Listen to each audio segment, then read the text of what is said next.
नमस्कार, आप देख रहे हैं हिंदू इन्फोपीडिया। आज हम आधुनिक वैश्विक प्रभाव प्रयासों और राजनीतिक परिवर्तनों को प्रभावित करने वाले तंत्रों को सरल और तथ्याधारित रूप में समझने का प्रयास करेंगे। विश्व के अनेक देशों में लंबे समय से ये देखा गया है कि विचार, वित्तीय प्रवाह, प्रशिक्षण और संदेश प्रबंधन एक साथ मिलकर किसी देश की परिस्थिति को धीरे धीरे प्रभावित कर सकते हैं। ये समझना आवश्यक है कि इन तंत्रों को पहचानना किसी भी प्रकार की कल्पना नहीं, बल्कि सजग नागरिकता का संकेत है। अहिंसात्मक आंदोलन पद्धतियों के आधार के रूप में जीन शार्प का कार्य अत्यंत प्रसिद्ध है। उन्होंने लगभग 200 प्रकार की अहिंसात्मक क्रियाओं का वर्गीकरण किया, जिन्हें बाद में विभिन्न प्रशिक्षण संस्थाओं ने अपनाया। सबिया में स्थापित कैनवास नामक संस्था ने 50 से अधिक देशों में कार्यकर्ताओं को रणनीति, संगठन, संदेश रचना और चरणबद्ध जन अभियान का शिक्षण दिया।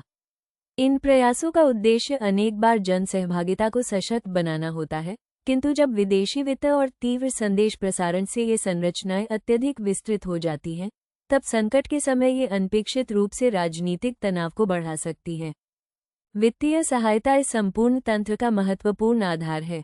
नेशनल एंडोमेंट फॉर डेमोक्रेसी और United states agency for international development जैसी संस्थाएं विश्वभर में सामाजिक समूहों, प्रसार माध्यमों, युवा समूहों और शासन संबंधी कार्यक्रमों को वित्त देती हैं।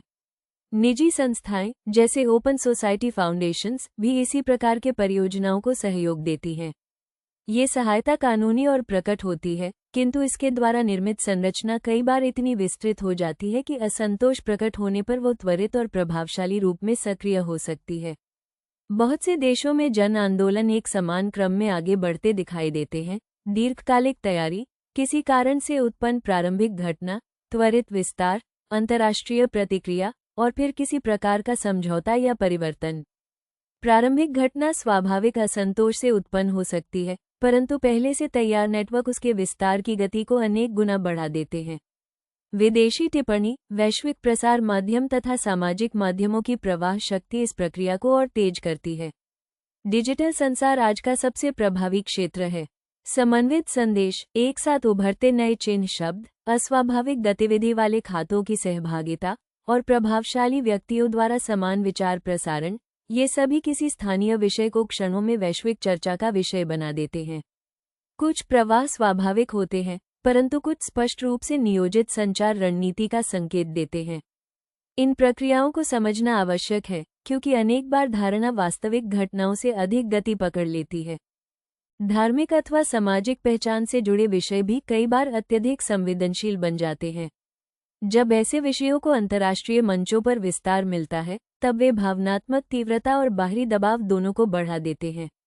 ये स्वीकार करते हुए कि वास्तविक असंतोष भी मौजूद हो सकता है, ये समझना आवश्यक है कि संवेदनशील विषय व्यापक शक्ति राजनीति का भाग भी बन सकते हैं।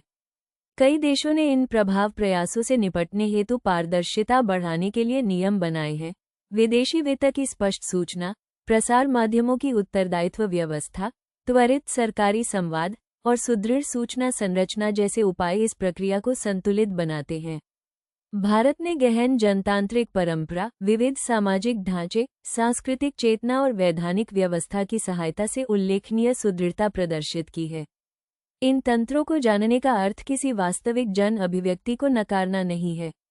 ये केवल ये सुनिश्चित करता है कि नागरिक विवेकपूर्ण प्रश्न पूछे, वित्त कहाँ से आता है, संदेश समन्वय कैसे होता है, अचानक वैश्विक प्रवाह क्यों बनते हैं और किस प्रकार विभिन्न हित समूह किसी देश की परिस्थिति को प्रभावित कर सकते हैं। सजगता ही राष्ट्र की स्थिरता और आत्मनिर्णय की रक्षा करती है। आपका धन्यवाद। यदि आपको ये प्रस्तुति उपयोगी लगी हो, तो कृपया हिंदू इन्फोपीडिया को पसंद करें, हमारे चैनल को सब्सक्राइब करें और विस्तृत विवरण पढ़ने के लिए HINDUINFOPEDIA अवश्य देखें।